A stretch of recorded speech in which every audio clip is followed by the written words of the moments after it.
మనకు చిన్నప్పటి నుంచి కూడా ఉపాధ్యాయులు ప్రతి సబ్జెక్టుకు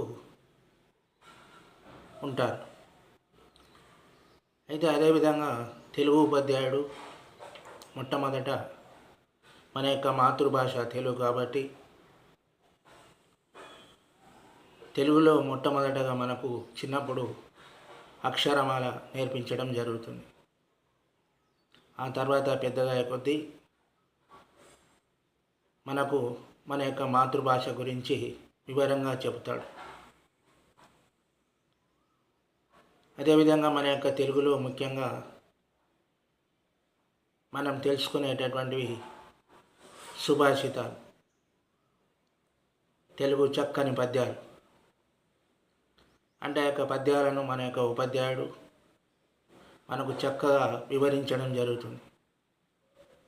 దాంట్లో ముఖ్యంగా తల్లిదండ్రులను గౌరవించడం, పెద్దవాళ్ళను గౌరవించడం, ఉపాధ్యాయులను గౌరవించడం. అయితే ఇలాంటి మంచి మంచి నీతి సూక్తులు ఉంటాయి. చెరపకురా చెడెదవు అంటే మనం వేరే వాళ్ళను చెడిపోతాం, అదేవిధంగా మనం కూడా చెడిపోతాం అనేటటువంటిది ఈ సూక్తులు.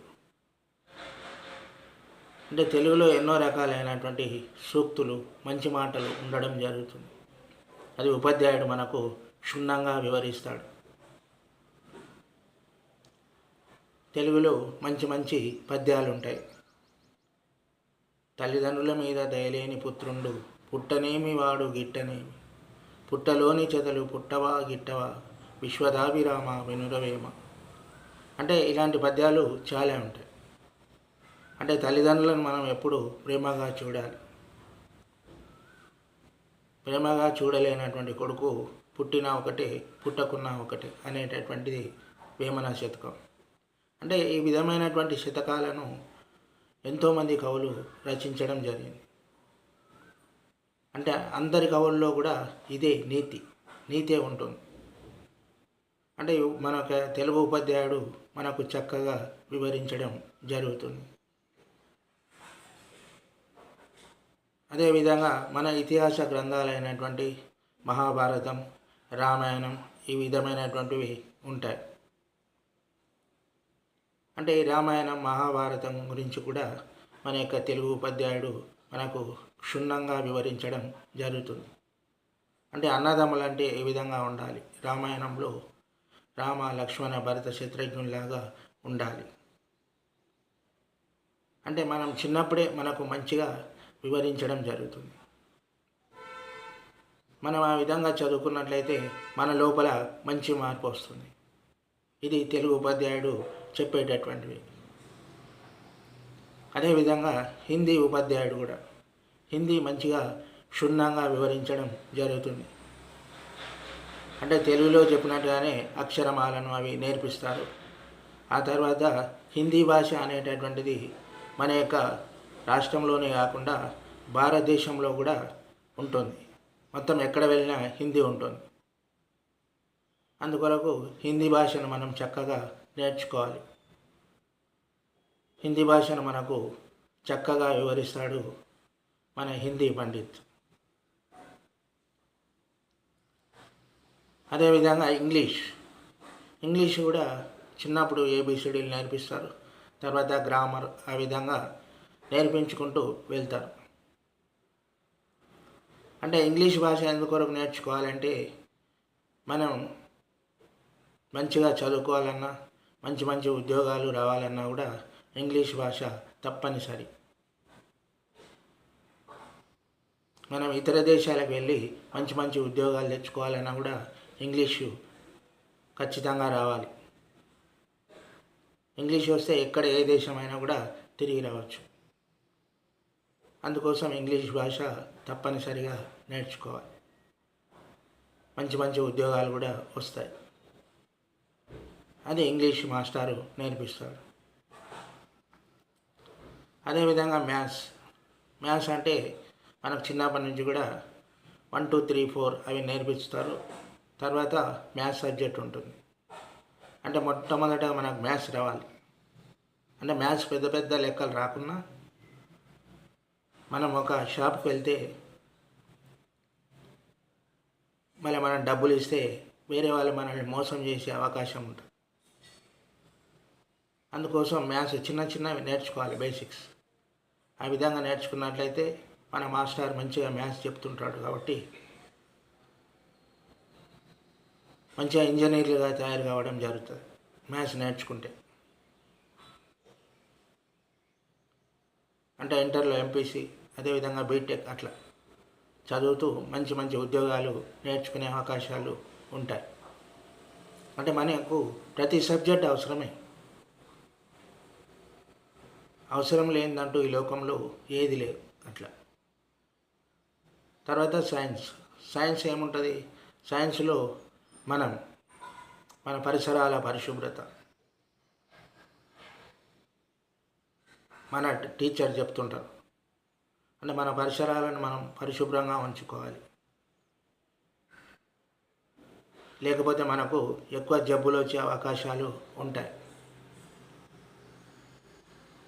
అదేవిధంగా జీవరాశుల గురించి, మనుషుల గురించి తెలియజేసేటటువంటిది సైన్స్.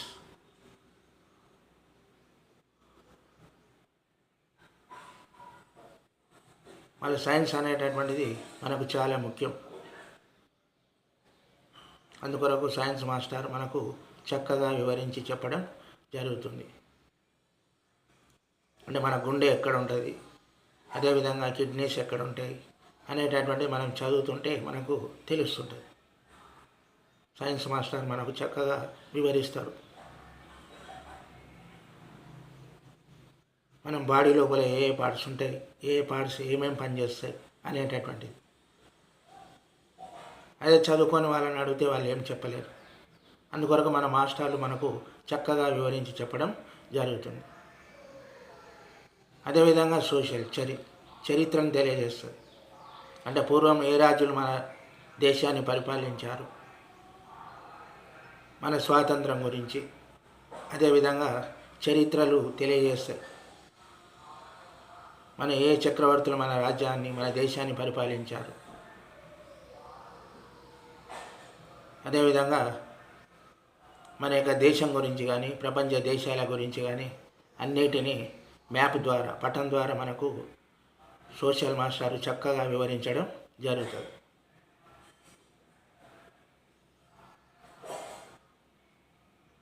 ఎక్కడ ఏ దేశాలు ఉన్నాయి, ఏ దేశాల్లో ఎట్లా ఉంటుంది, మనకు స్వాతంత్రం రాకముందు మన యొక్క దేశం ఏ విధంగా ఉన్నది, అదేవిధంగా స్వాతంత్రం వచ్చిన తర్వాత ఏ విధంగా ఉంది, ఇప్పుడు ఉండేటటువంటి పరిస్థితులు ఏంటివి అనేటటువంటిది సోషల్ మాస్టర్ మనకు చక్కగా వివరించడం జరుగుతుంది. అంటే ప్రతి సబ్జెక్ట్ కానీ, ప్రతి భాష కానీ మనకు ఏముంటుంది, దాంట్లో ఏమర్థం ఉంటుంది అనేటటువంటిది చక్కగా వివరించి చెప్పడం జరుగుతుంది. అంటే మనకు చదువుకోకపోతే మనకు ఏమి తెలియదు. మనం పాఠశాలకు వెళ్ళినట్లయితే పాఠశాలలో ప్రతి సబ్జెక్ట్ టీచర్ కూడా మనకు చక్కగా వివరిస్తారు.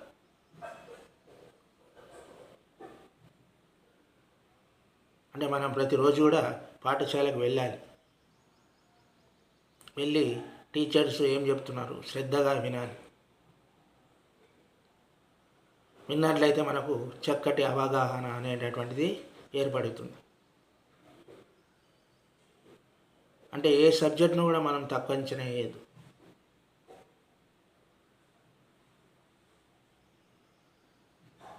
అంటే ఇది తెలుగు కదా, ఇది హిందీ కదా, అంటే మనకు 10th క్లాస్ వరకే ఉంటుంది, అవతల ఉండదు అనేది కాదు. అంటే దాని ద్వారా మనం ఏం తెలుసుకుంటున్నాం, మనం చరిత్రను తెలుసుకోవాలంటే అన్ని సబ్జెక్టులు కావాలి, ప్రతి సబ్జెక్ట్ ఉండాలి.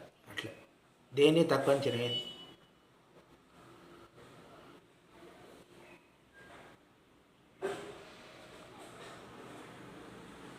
ఇంగ్లీష్ కానీ, హిందీ కానీ, తెలుగు కానీ, మ్యాథ్స్ కానీ, సైన్స్ కానీ, సోషల్ కానీ అన్నీ కావాలి. ప్రతి ఒక్క సబ్జెక్ట్ను మనం నేర్చుకున్నట్లయితే మనం ఎక్కడైనా రాణించగలుగుతాం. దానికి ఏం కావాలంటే శ్రద్ధ అవసరం. శ్రద్ధ లేకపోతే ఏది రాదు. మరి ఉపాధ్యాయులు కానీ టీచర్లు కానీ మీ కొరకు ఎంతో కష్టపడి చెప్తుంటారు. వాళ్ళు విన్నట్లయితే మన జీవితంలో ఎంతైనా సాధించవచ్చు.